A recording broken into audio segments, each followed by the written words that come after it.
Fusion Alley. Ano? Tara? And minake sure namin na gutom kami para ma-enjoy namin ang mga nagtutrending na street food. Inikot muna namin ang buong Fusion Alley para malaman namin kung ano yung mga bibili namin. Disclaimer lang, this food rate is based on our taste preference. First stop, Baga ng Mama Mo. In-order namin yung samyang roll. Ito yung new product nila and one of their bestseller. Meron din sila ditong grilled enoki, Baga ng Mama Mo, kimchi rice, and buldak. Waiting na kami dito, then excited na kami na maluto yung food. Ito na, the perfect bite.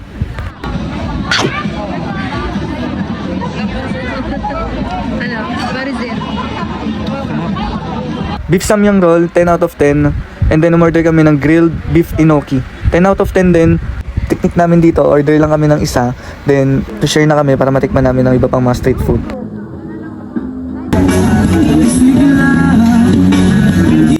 Next stop, Thai steak with mashed potato, corn, and string beans. What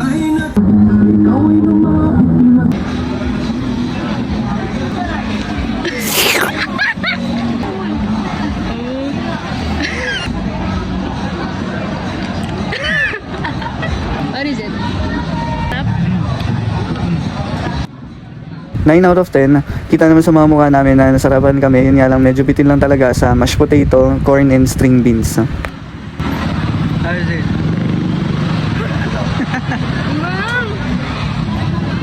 Next, we tried chicken feet, 3 pieces for 100. Rate namin dito, 8 out of 10. Malambot, unang kagat, tanggal agad laman sa buto. Next, we ordered Indian food, panapuri.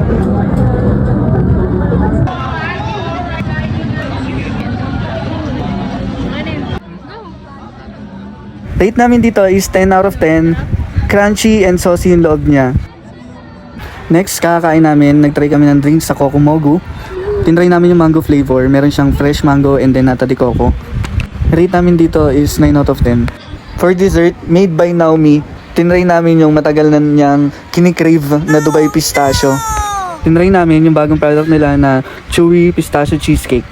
Rate namin dito is 100 out of 10. Kasi sobrang masarap siya. Yun nga lang, bitin talaga kasi hinati lang namin sa dalawa yung isang order. What?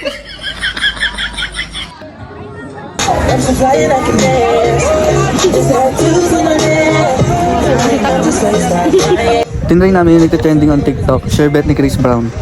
Dinudumog siya dito sa Fusion Alley lalo na kapag sumasayaw siya. Ayan, A.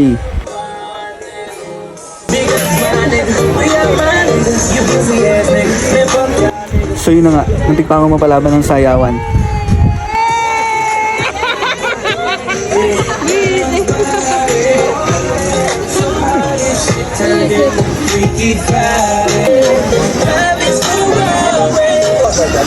What is it? Next up, Chinese dessert. Tinry namin yung chocolate xiaolongbao. Rate namin dito, 8 out of 10. Masarap yung feeling, yun nga lang medyo makapal yung wrapper. Okay na nga. And last drinks, mocktails.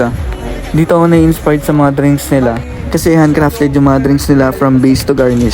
We ordered Super Saiyan and Purple Be Like, one of their best seller nila. Nakita ko na din yung idol ko na lagi kong pinapanood sa TikTok, IG, and then Facebook. Yun nga lang, hindi naka-duty yung kuya niya dyan. Rate namin dito 100 out of 10 kasi grabe yung performance and then yung presentation ng mga drinks nila. Ako dito sa malapit sa Okada. Ay, yung marshmallow base ba yan? Mas group ako niya. Meron like So dito, umorder ulit kami ng pangatlong drinks namin. Ang pangalan nun is Afterglow. Ayan, nag-shake-shake ako dyan. Nagpapasikat ka, Noy. Pasikat yun. Sobrang sarap din ng drinks na to. Meron siyang cucumber juice, citrus flavor, and then coconut jelly. So kung gusto nyo pumunta dito, open sila from 4 PM till 12 midnight. So this is the end of our video. See you on our next vlog!